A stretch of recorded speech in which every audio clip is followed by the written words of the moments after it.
Ngaten monggo kula peteki. Iki lho yu wis nyantuk darane putri. Ayo peteki. Nggih monggo.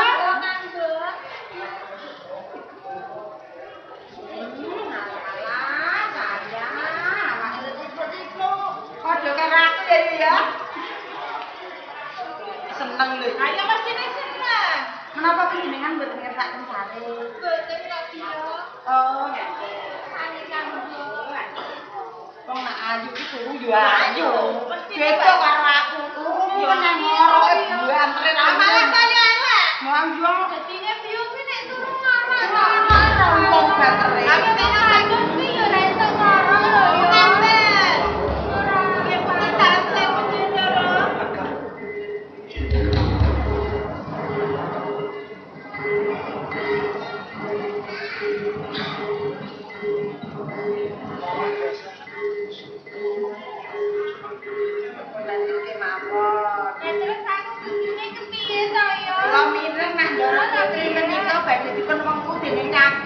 Yang mana niku panjenengan? Ya kudune iki rak yo sampean-sampean iki seneng.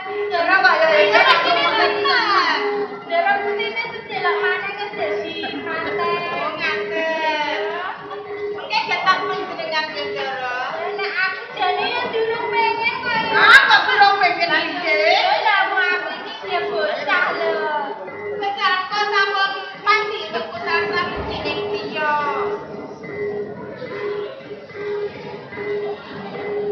Kowe karo aku ngono daplokan. Sapa sing ndelok maneh yo aku jane pengen takon apa aku yo wis pantes kok. Nah, nggih pantes-pantes kemawon to Ndara Ayu.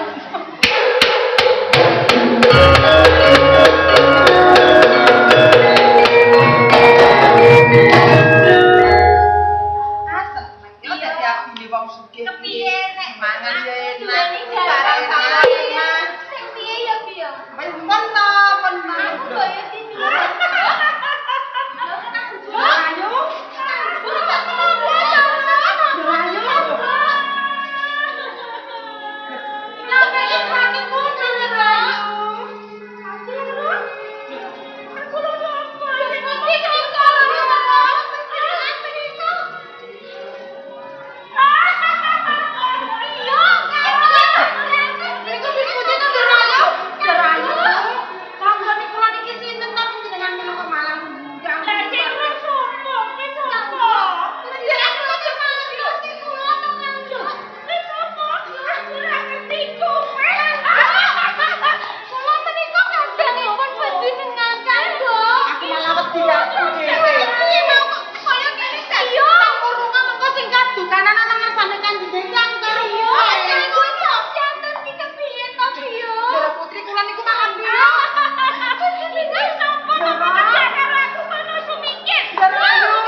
Samsiaton, Dok. Ini. Ini samsiaton. Loh, samsiaton.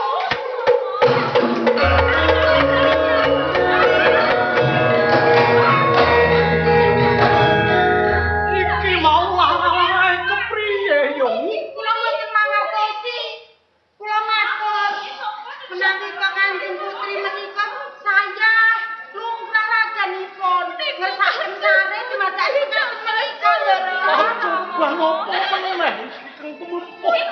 Ana ing Cirebon. Mendina Yo kok ditemok ora gelem. sadurunge ana kedadian kaya ngene iki ana titikan apa mau?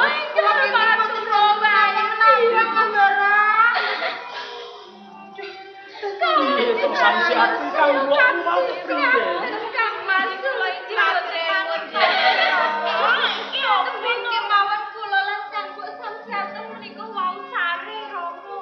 Piye to Nini kowe bloko karo Rama jane ana apa cahayu?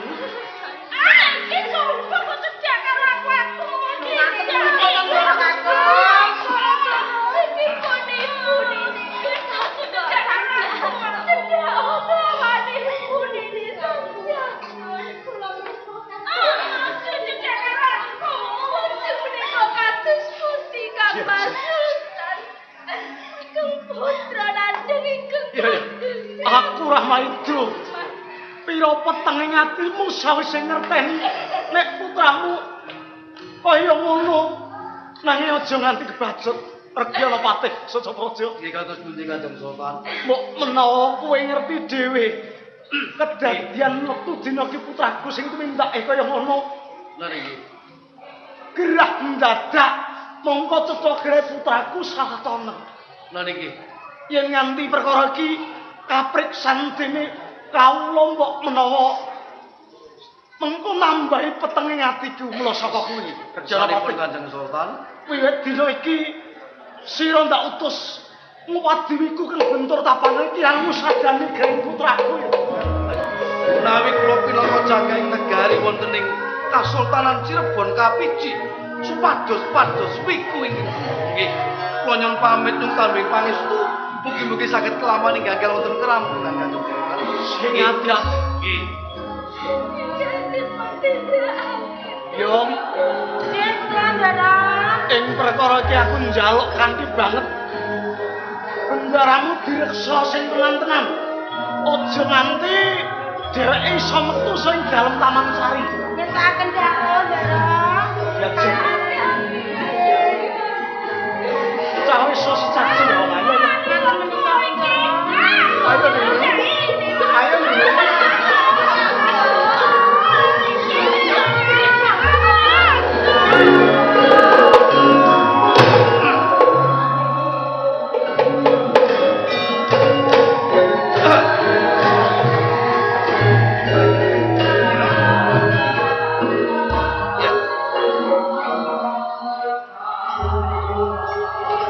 Nyono babar pisan ing titik kalenggan iki ana ing Kasultanan Cirebon nampa dahulu sing ora kenyono-nyono kapor ing titik kalenggan iki putra dalem lagi nandang lara. Lho lara kok lara kaya ngono. Ning aku pinangka cagaking negara kapiji supaya golek wong tuwa. Yo golek wiku sing kira-kira bisa sadani larane putrane Sang Prabu Kanjeng Sultan ana ing Cirebon. Ya, yen kaya ngono mbok menawa aku tak ranti ning di papan dununge aku ketemu kelawan wong sing bakal bisa ngusadani grahe putra dalem ana ing Kasultanan Cirebon. Bakal tak tindakke ning ndi papan dununge. Pawongan sing bakal tak piji supaya ngusadani engko. Bingung aku yen ngrasake. Yen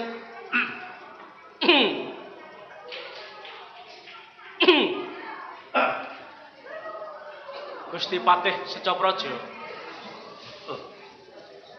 Sinten panjenengan? Ya mung sing tak jaluk aja nganti kaget. Sawising aku ngerti sapa sing dadi aranmu. Nggih. Apa meneh kok jenengmu? Kedadian sawutuhe ing tlatah Cirebon kuwi aku weruh. Nek sampean niku pun ngerti kula. Kula niku dereng ngerti sampean. Sampean niku tenanipun sinten?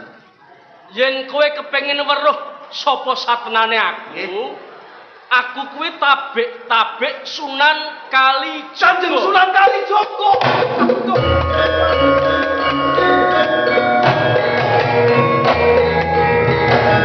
Dalam sewu Kanjeng Sunan Kalijaga.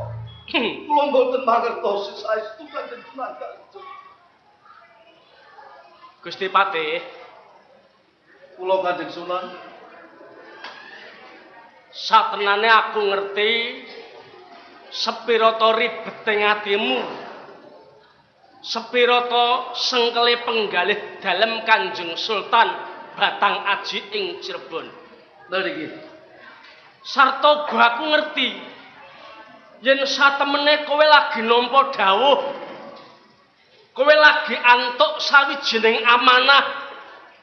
menika leres Kanjeng Sunan. Mangerti ya? Yen sekirane kowe wis saguh nampa sawijining amanah saka raja sesembahanmu, ya pari kudu dilakoni kanthi rila lan ikhlas. Adil amanata ila manit tamanaka wala takuman qona. Lakonono amanah sing diparingke lan aja nganti ngianati wong sing paring amanah. Ngene lho Gusti Patih. Nggih. Ngarep mau aku wis ngandhake apa meneh kok mung jenengmu. Kedadian sawutuhe ing Cirebon kuwi aku weruh.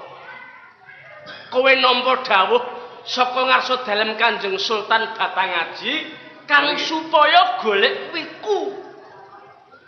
Ing kamangka nggonmu golek wiku sing padha gentur tapane bebasan wis tepung gelang ing jagat Cirebon sakiwa tengene.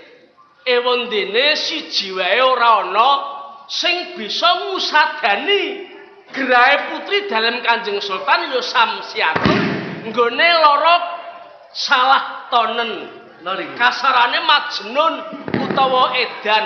Rak ya ngono to. Menika leres. Lah, saiki coba aku tak takon. Gelem kowe prasaja ya? Gelem kowe ngomong jujur ana ing pengarepanku? Nggih. Sapa ngerti yen kowe wis omong jujur, mengko aku bakal bisa sumbang surung kelawan kowe. Piye carane supaya ndangake ana karampungan ing perkara ingkang dumadi ana ing kraton Cirebon iki? Jujur perkawis menapa Kanjeng Sunan? Alaikum bisidqi fa inal sikoyat. Ilal birifa fa ilal biroyat ilal jannah. Kejujuran kuwi mujudke dalan sing tumuju marang kabecikan. Lan kabecikan mono mujudke dalan sing tumuju menyang ing kasuwargan. Lamun to kowe gelem jujur, papan ngendi sing bakal kok jujuk? Insyaallah mengko aku bakal bisa aweh pepadang. Ngaten Kanjeng Sunan. Perkawis kejujuran kula wau ning kula menika saka guru cagake negari wonten ing Kasultanan Cirebon menika ingkang kula ibarataken kesaputing mendung kangen danu. Ya. Mung kegawa basa menika perkawisipun ingkang putra nandhang sakit kados ngaten kula dipitaya supados wiku ngupadi wiku ingkang mangkinipun saged ngusadani gerahipun ingkang putra Kanjeng Sunan. Ngene ya Gusti Patih. Nggih. Sumbang surungku. Nggih, kersanipun kowe mlaku mangetan turut gisi ing samudra iki. nggih. Mengko kowe bakal ketemu karo pawongan sing sandang penganggone sarwa ireng. Yo pawongan sing sarwa ireng kuwi mengko sing bakal bisa madangke kraton ing Cirebon. Assalamualaikum. Waalaikumsalam Kanjeng Sunan.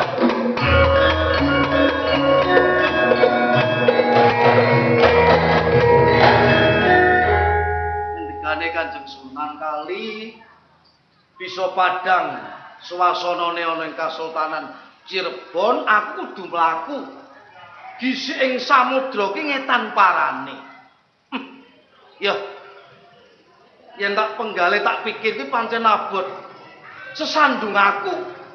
Upama aku ora ketemu salah sujining pawuhan sing nganggo sandane iki ya mbah lakuku teko ndi papan dununge tak lakoni itu. Sadurunge aku mlaku kok ana pawuhan tenan. Sopo kae? Hei, Pak minggir, Pak, minggir. Kene minggir. Minggir. Minggir. Kene minggir. Kene.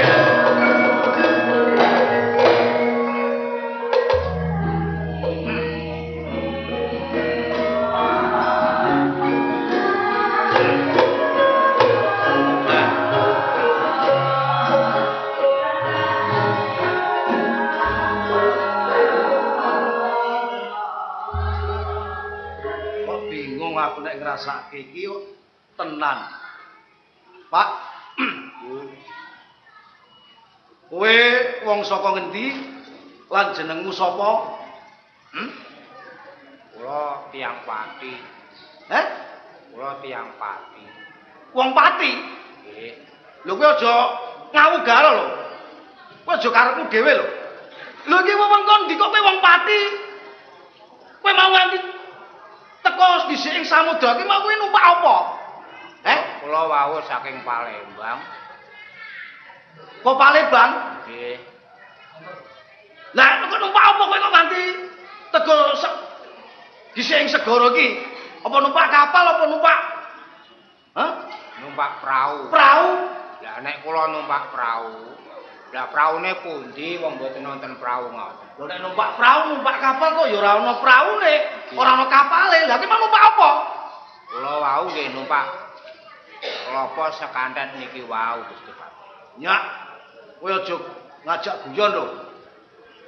Lho kowe aja karepmu dhewe lho, aku ki takon tenan. Lah nggih nek pun takon, wajibe pun wangsuli. Lho kok kowe numpak ning segara kok numpak kelapa sekanten ki apa iso? Nggih, kenging pun boten, kula saged dumugi mriki niku nggih. Dadi tenan to kuwi? Nggih. Anak sampean ajeng jajal numpak nggih monggo. Lho nek sing aku numpak mesti ya kelem wong aku sakmene gedene kok numpak kopo sak kantel. Wonten napa? Lho aku ki ngene lho. Lho sik jenengmu ki mau sapa? Kok nganti aku ki bingung urung tak takoni kok. Jenengmu sapa, Pak? Nami kula Jangkung. Saka Pati. Ki ngene ya, Pak ya. Rene aku lagi ketemu sepisan iki, aku ki gumun. Nek ngrasake kowe kuwi. Lho ngatasé menungso kok numpak klopo sak kandel kok iso nyabrang segara nganti ndi mau teko ndi mau? Kula saking Palembang. Palembang nganti teko. Lah niki tlatah pundi niki? Cirebon. Niki pun bumi pundi? Iki bumi Cirebon. Lho, sampun mboten sabrang nggih. Ya ora wong jenenge wis iki Kasultanan Cirebon kok nyabrang-nyabrang niki apa? mlebu tanah Jawa. Iki tanah Jawa ing Cirebon. Ya. Lah iki ngene. Iki aku tak omong pancen aku ki lagi bingung. Bingung niku ngenani napa? Oh, yen ngrasake kahanan ki bingung. Nek gandeng sing ana kowe ya ki tak jak omong-omong. Ya ta? Nggih. Apa aku tak cerita kok kowe sing dungokke ya? Nggih. Aja gangge lho, ora kepanggil lho. Lah nggih sampean niku lak Gusti Patih to. Sampean niku lak nggih Gusti Patih. Lho kowe kok ora anakku patih barang ki. Nggih wong kula apa pawakane apa piye? Lho mboten kok ngoten. Wong weruh niku mboten krana wong tuwa lan anak. Terus saking wawasan kula sampean niku kok patih. Iya bener. Bener apa sing dadi kandhamu aku patih ana ing Kasultanan Cirebon. Perkara bingung lak mikirake putrane Jeng Sultan.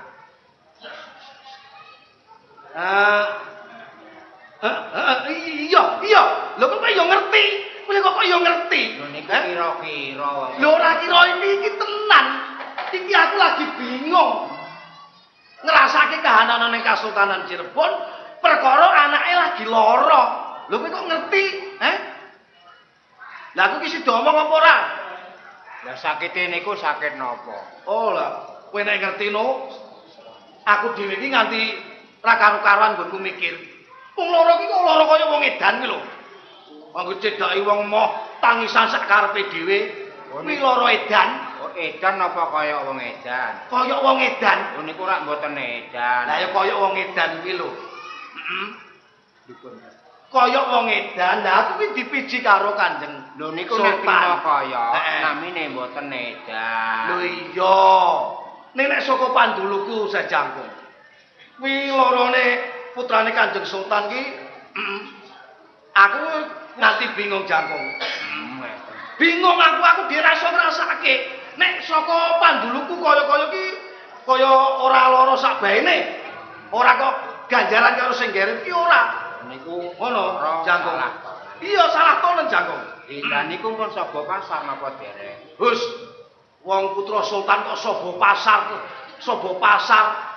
Lah putra sultane metu nang ndi wae dikanthi dene para bancekli kok sobo pasar. Ya ora. Ya ora tau miyos saka dalem Taman Sari. Lah menawi dereng sapa pasar, biasanipun niku nggih gampang tambanane. Iki tenan ora lho. Nggih. Lah nek kowe saka kandha kaya ngono Jangkung. Ing titik kalenggan iki aku ki kapiji dening Kanjeng Sultan, ya ta? Supaya golek wong sing bisa nambani larane putrane Kanjeng Sultan ing Cirebon. Oh niki sampun. Upama iki kowe tak kanthi rono, kira-kira kowe iso nambani apa ora iki kira-kira? Niku pun dangu. Ya lah wis sawetara larane iki. Oh nggih pun ditambahke. Oh wis nggonku golek wong tuwa ki cara desane tepuk gelang. Ora ana sing mareni. Niku kira-kira nggih tangeh lamun yen iso mari. Lho, Nak trima sampean ugengke pujangga utawa wiku. terus Nek kapara kula nggih. Nggih nek Gusti Allah ngijabah nggih saged mareni. kowe iki omong ki ning ngarepe patih lho ya, aja waton celometan lambemu lho. Nek nganti kowe ra iso ngusadani grahe Kanjeng Sultan, nek nganti aku kewilangan dipidana, kowe tanggung jawab. Kowe kandha karo kuat. Tenan? Ayo tak larapi kesane Kanjeng Sultan. Ayo.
Ngaten Kanjeng Sultan, wokne Patih Sutopraja.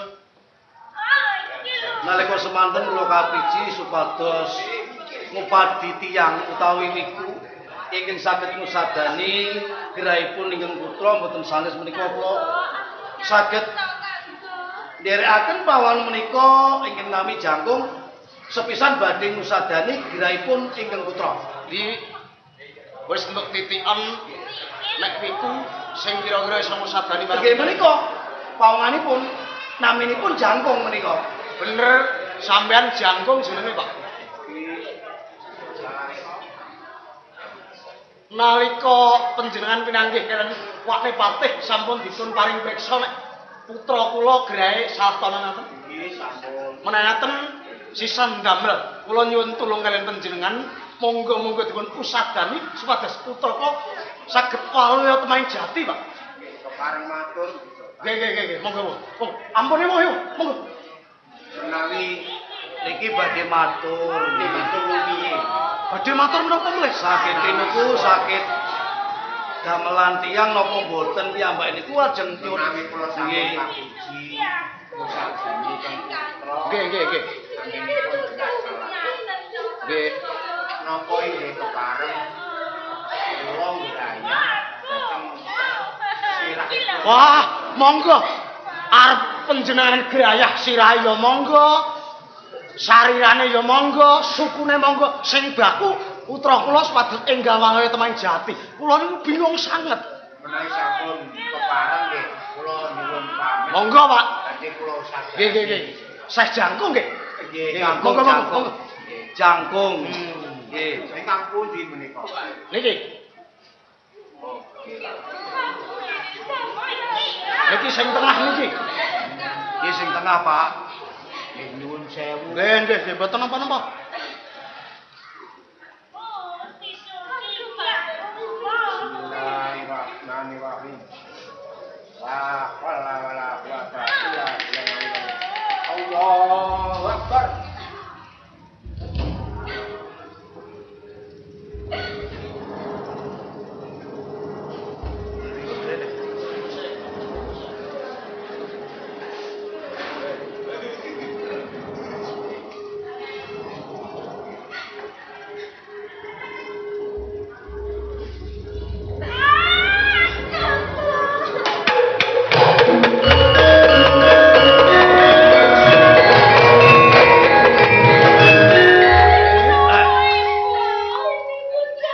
Samsiaton kowe wis ngerti sapa iki sapa ning ngarepmu iki sapa? Kanjeng Rama.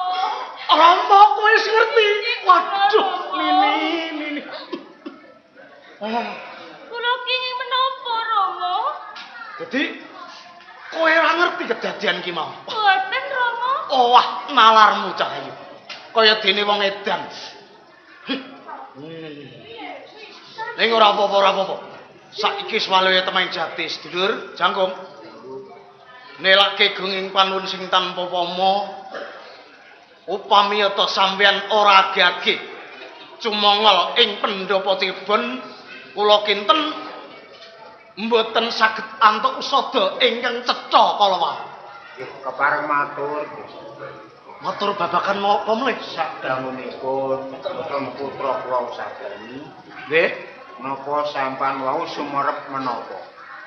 Mboten semerep napa-napa. Ya ora ngerti apa-apa. Nggih sampun. Ngerti sanora mangerten. Ingkang nyumurupi namung Onten napa, dulur jangkung? nggih wonten kedadosan ingkang boten kremenaken.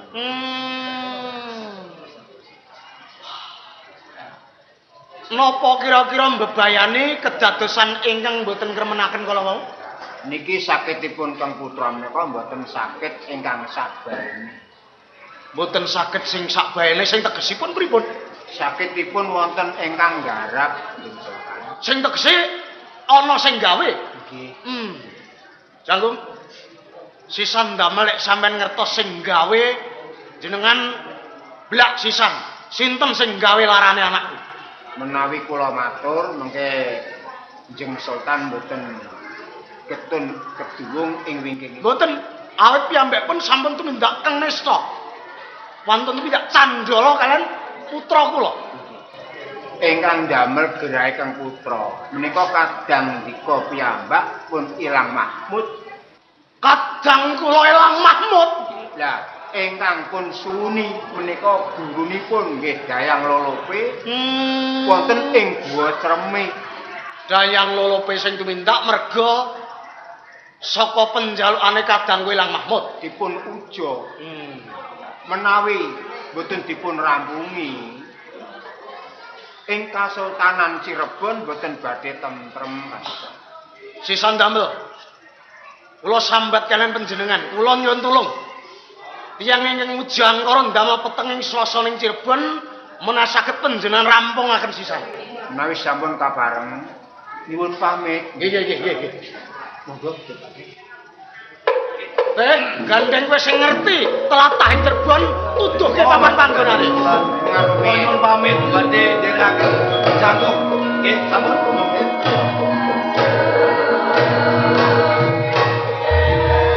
Ini lan kowe diajem. Gedene pamarima sing tanpa pemurahna tak gambarke, nggo putramu saiki walaya Temang Jati. Ning tak jaluk aja nganti ana sing pengen neh ya. Napa mawis? Ana dandan meneh sing khusus.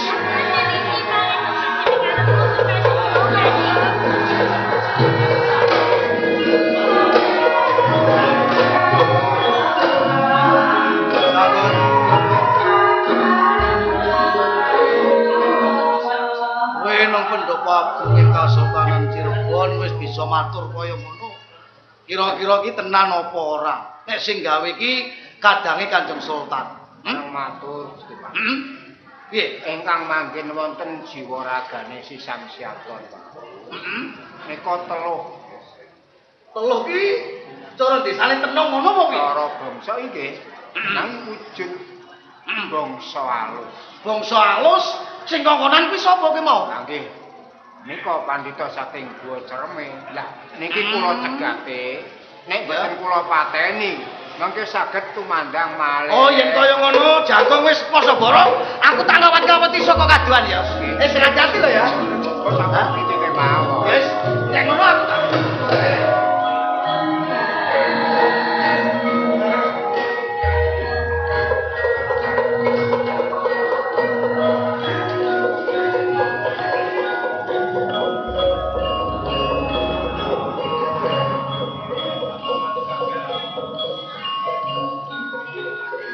Allahu Akbar.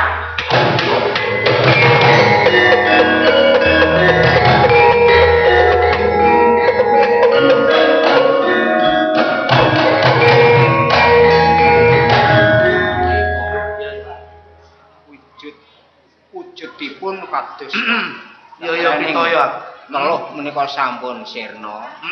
Mboten badhe wangsul dhateng Guwa Cerme malih. Lah Sing kok sampun karuke? menawi pangipun sampun telas. Godhongipun sampun telas nanging dangkalipun tasih. Yen pancen kaya ngono, ya ayo. Monggo tak dereke. Ayo.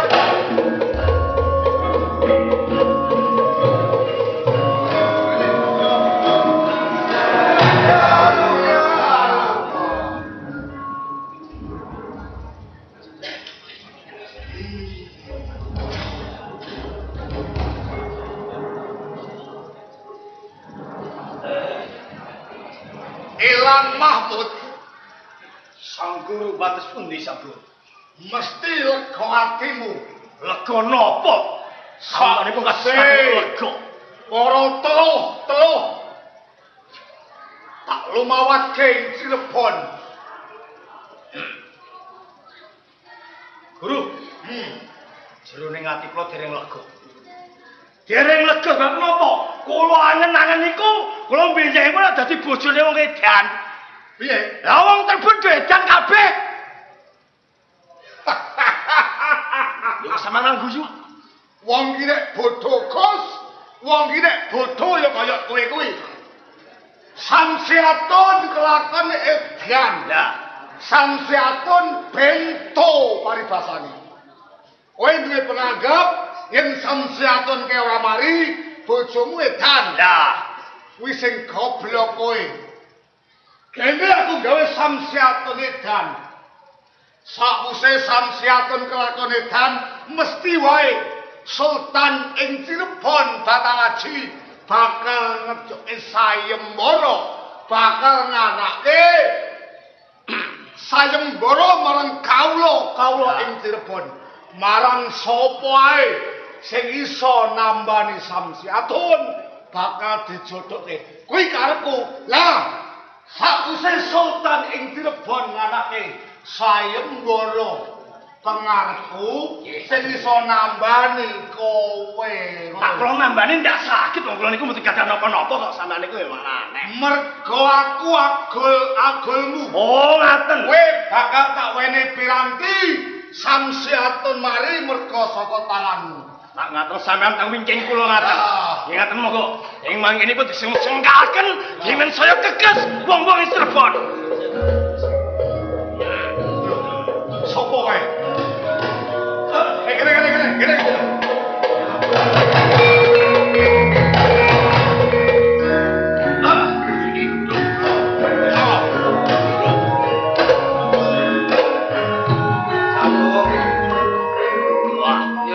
Sing darane Guwa Cerme iki nek ora kleru sing kok sebut mau.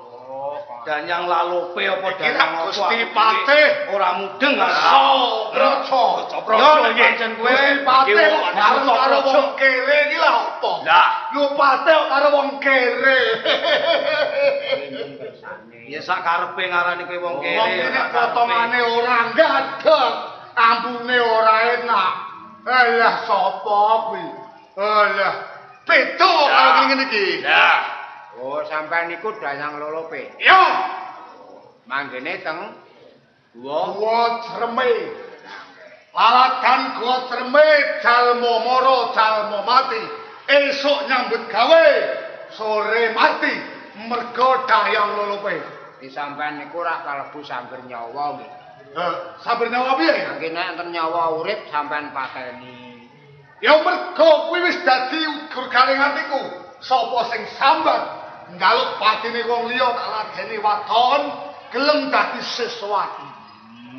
Ngoten nek Gusti Pateni. Ya perkara iki kowe mau ora wis kandha. Ya ditakoni sing genah. Ngene lho danyang. Mareni gone tumindake. Nggih. Dari Rene ngakuki entruk sayane Jeng Sultan ing Cirata. Kapara aku kudu bisa ngrambungi sesukering ana ing Kasultanan Cirebon. Sing gawe kisruh, gawe rame, gawe rusaking praja Cirebon. Kowe ape madangke Tribon? Apa ya jegos? Apa kowe iso? Ya mbok menawa aku iso ngrambungi sesuker sing kaya dening rupamu kaya. Tuladhane Cirebon apa sing mbok rampungi? Ya kaya dene Dayang Lolope, kaya dene Elang Mahmud. putra dalem, Putra dalem Samsiastun wis bisa mari. Piye? Samsiatun wis Putra dalem wis bisa walya temeng jati mung kegawa saka pawongan iki. sing nambani ya wong Sing kawan elek iki. Nggih pati nek ngono iku. Wis takoni wae. Grae putra dalem ing Cirebon, aku sing gawe. Mergo aku ditangisi muridku. Elang Mahmud. Dayang Lolope. Nggih. Ya pancen donya iki lamun ora ana kaya kowe iki ora gelem. Ning dening ana ala lan apik, barang ala iso dirampungi barang kang apik. Dening kowe salah.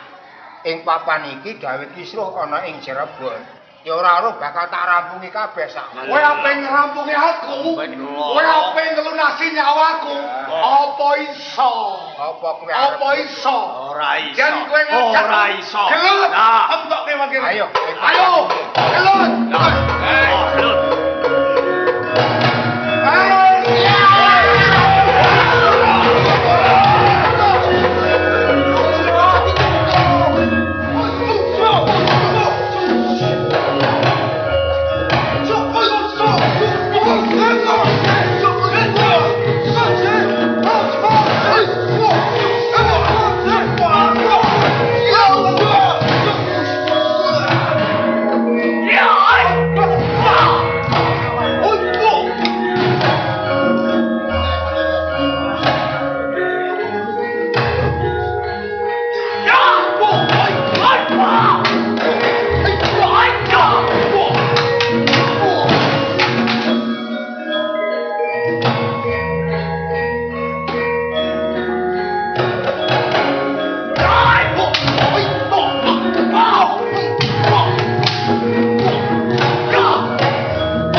adol. Ya. Kowe tuku, kowe adol aku sing tuku. Ayo, tok ngabisan. Sing hati-hati. Ayo kita. Ada atas kok. Monggo. Iya. Iya.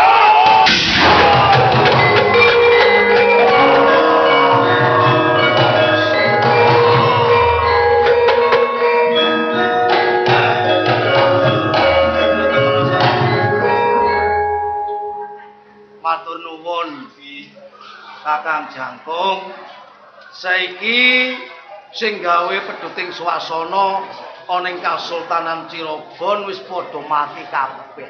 Lah, gandeng iki kahanan iki kaya ana kerampungan. Ayo, Kang Sira bakal tak kanthi. Munggah ana ing Pendopago Kasultanan Cirebon. Ayo. Ayo.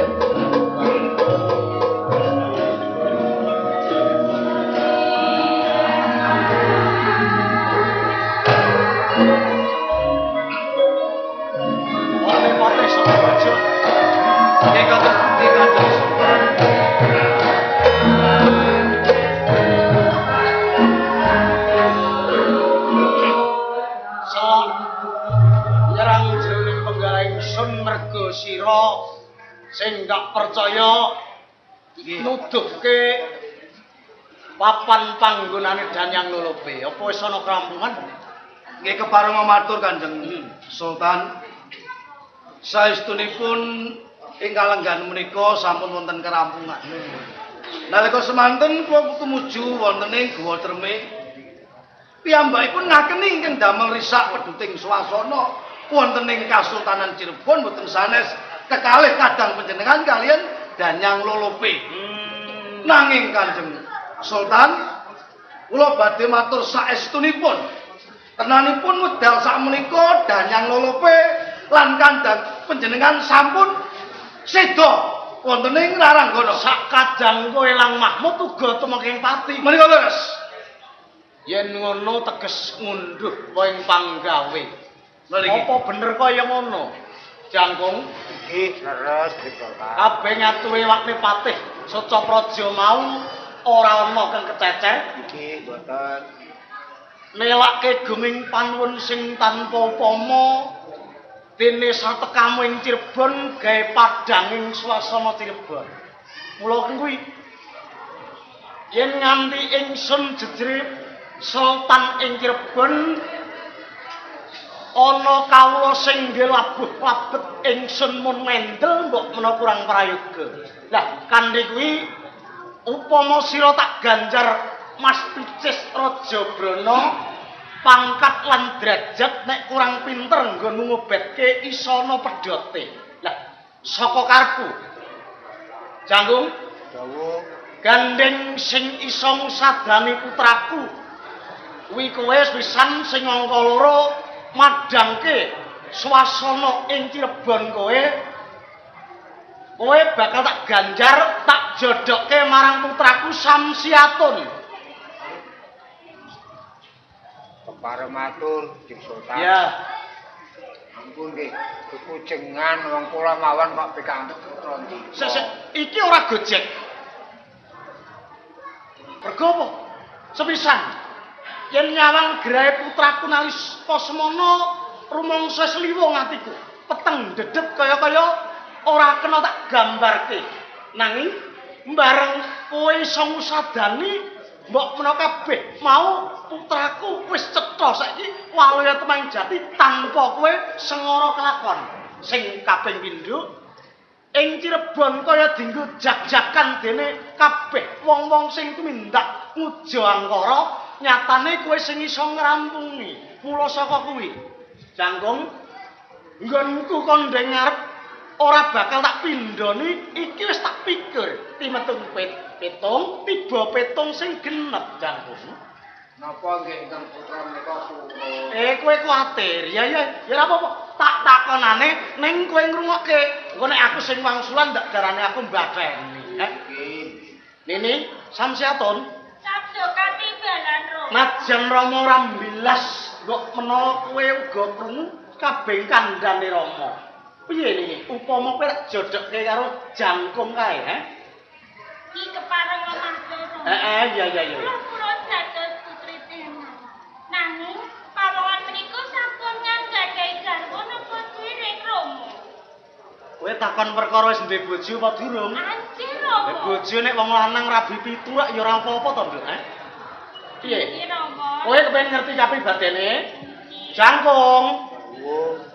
Kowe wis duwe bojo apa urung? Sampun. Wis. Sampun gadhahi anak. Wis duwe anak. Kae lho jujur. Iki ora mung tulus ning nyatane ya bagus tenan.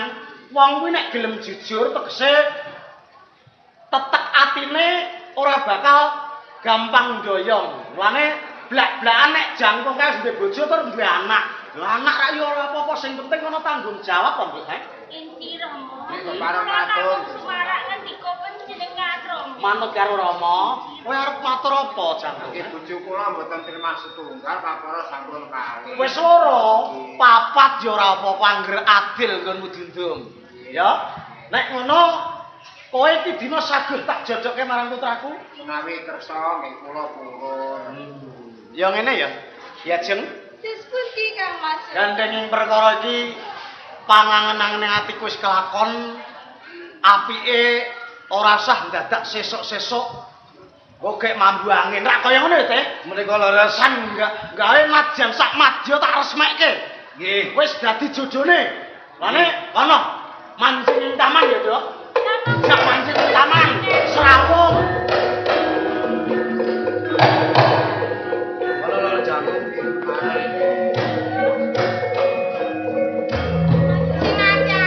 Siap kowe rasah meri ya. Ora entuk dhewe. Wale pate Setapraja Nggih kados poin kali Dadi Sultan. Panjang atiku ora kena tak gambarke mulane tentreming praja ing Kasultanan Cirebon tak pasrahke. Yen ngaten ngendika dawuh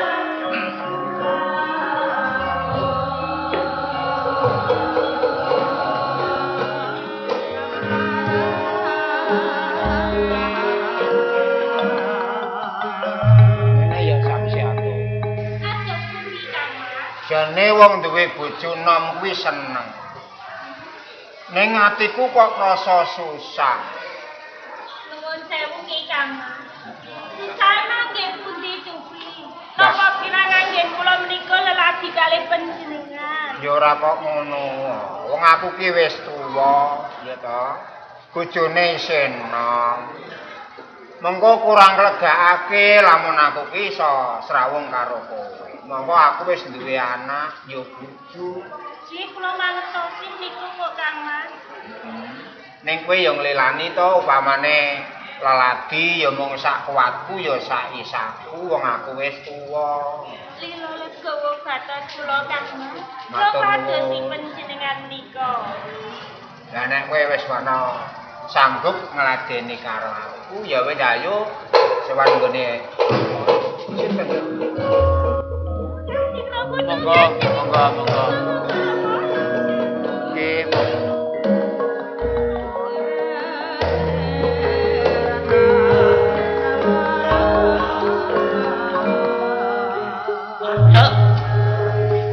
Jangkung, Jangkung. lan kowe Samsiatun Inggih kula Rama. sing gedhe pangapurane ini wong tuwa kok nyaru-nyaru karo wong nom.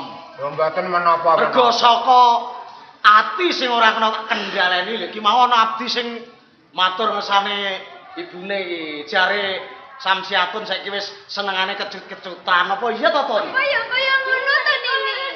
Tenan. Nek ngono ra wis. Lah panjenengan kuwi kok kados Tegese Kang Mas Sultan. wis ngandhut si ponang jagang bayi. Lho saka bungah sing ora kena tak gambarke kok. Sok kapan to aku duwe mantu? Lho sok kapan aku mondong putu? Lho. Ngeten niku wau kula nggih. Mboten sengaja. Rama Sultan. Kula niku nggih sok maju, sok mundur, sok temandang, sok ora. Nglegakno apa ora. Niku kula pikir. Nek aku percaya nek iso nglegakno tenan iki. Nggih. Lho dumadang kok men kados ngeten niku. Lho, nek perkara kuwi ora iso diendani. Nggo jeneng kuwi garapane sing wasa ora aku karo kowe sing ndarbeni. Nggih. Iki Rama. Jake kaya rada bingung ana apa to? Nggih, kepareng matur Kanjeng Sultan.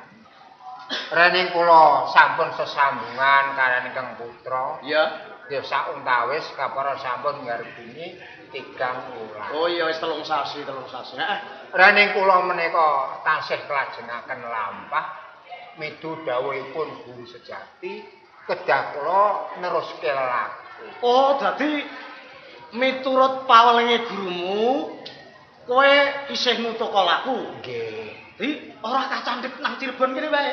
Dereng saged kami mangke mawon menawi sampun rampung ngenggen kula nindaki kewajiban nggih kula wangsul dhateng Cirebon. Terus karepmu niki nggih kepareng matur. Iya. Raning kula tansih gadah tanggungan kewajiban nutuke nglaku miturut dawuhing Guru Sejati. Raning bojo kula sampun ngandhut 3 wulan. Iya. Menawi benjang sampun titi mangsa kala nglairaken sikonang jagat bayi.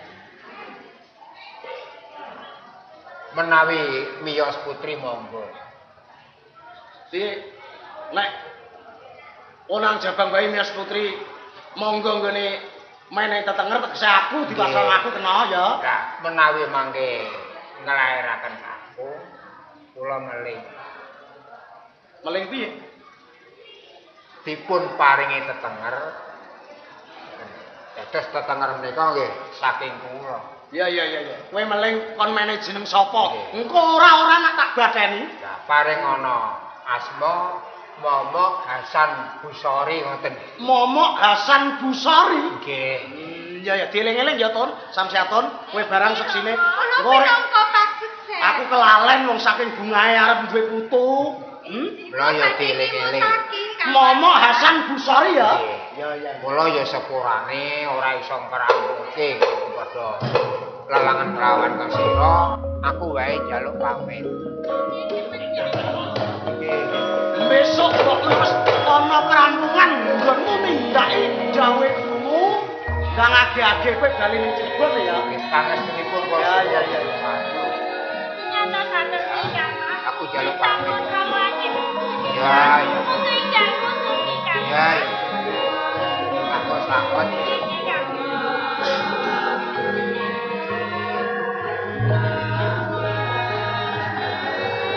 Ini samsiaton. Diparing jamu. Ngendelong atimu Rama Ramayda. Nen, kowe krungu dhewe to. Kandhane bojomu nek iki dina ana bab-bab sing urung iso dirampungke. Besok nek sono kampungan bali ning Cirebon meneh. Ya. Nek ngiras pantes ngranti sak bali ning bojomu. Nuwun ursane Gusti. Monggo Kanjeng.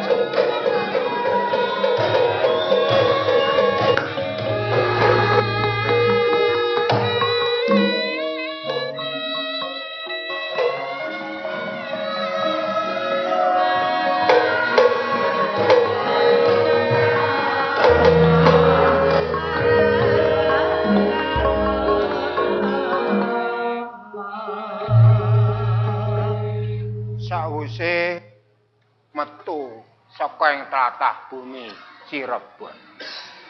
Bingung pikir aku. Aku njur arep menyang ngendi?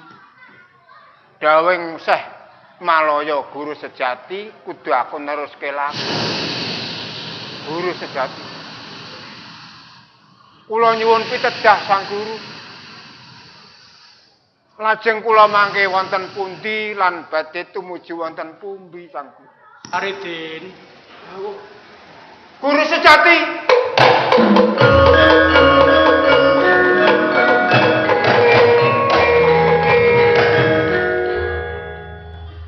Saridin. Dawuh. Aja banjur ndoprok kaya ngono ta. Mundhak siguk nggonku arep aweh pituduh kang pinangka kanggo panebusing dosamu ing alam semono. Saiki coba ngadeka. Guru Sejati. Ngene ya Saridin. Satemene saiki aku lagi percaya sing bisa marai mendem kuwi ora ngomongke kecubung gadung arak apa dening tuwak. Kalungguhan sing dhuwur, bondo donya sing akeh, apa dene wong wedok sing ayu, sayeki bakal bisa nekake rasa mendem. Senadyan to kabeh iku mau mungguh hukuming agama diharamke ma'askara katsiruhu wa kulhu huwa haram. Ngene yo Saridin. Dawuh. Yo mung aja dadi atimu. Mergo aku mung bakal elek-elek kelawan kowe. Yen ing wektu iki satenane kowe lagi lali. Apa sing mbok lakoni lagi salah. Paugeranan pathokane wong Islam, yen lali kudu gelem dielingke, tur yen salah kudu gelem dibenerke, kejaba yen sira kuwi dudu wong mukmin. Rak ya ngono to Sariti. Kula menika ana bingung. Sang Guru.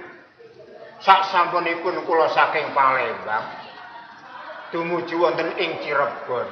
Sedaya namung sasmita ingkang kula tampi. Kedah kula neruske laku. Sak sampunipun dugi Cirebon. Kula lajeng wonten pundi, Sang Guru? Saridin, Nggih. sawise kowe bisa madhangke swasana ing Cirebon. Kowe bisa mberat sukertaning negara ing Cirebon. Aja banjur kowe duwe penganggep lamun to laku sing pinangka kanggo panebusing dosa lan kaluputanmu iki wis rampung. Durung ana karampungane.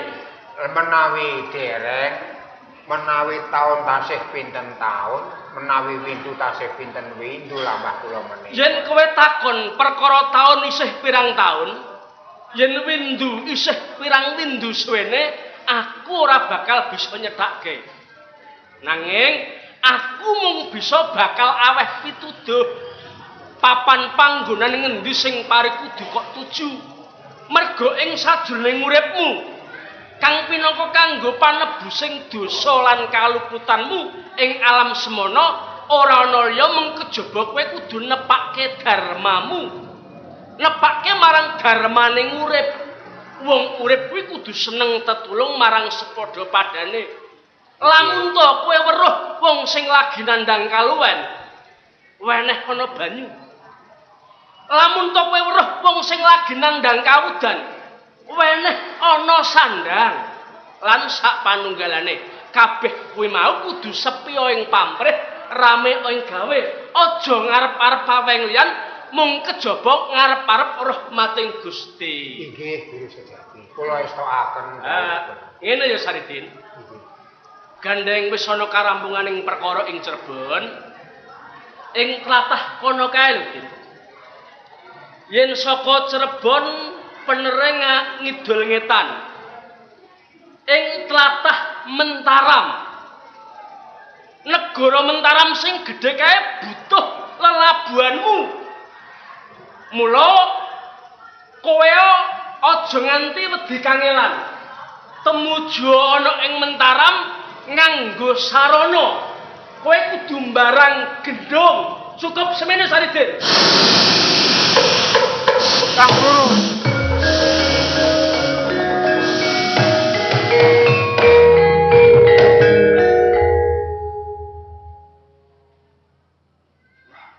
Barang gendong ki kepiye? Alam semono Guru sejati Syekh Malaya paring dawuh wae kok ora tau cetha. Alam Palembang ana pager mangan tanduran ya ora diwalakake. Nganti temeka ing Cirebon kaya ngene kedah kula dumugi ana ing Mentaram. Napa kula kedah kan pepetengan ing Mentaram. Guru sejati pangestunipun kula suwun Guru sejati badhe kula lampahi dawuhipun Guru sejati Syekh Malaya.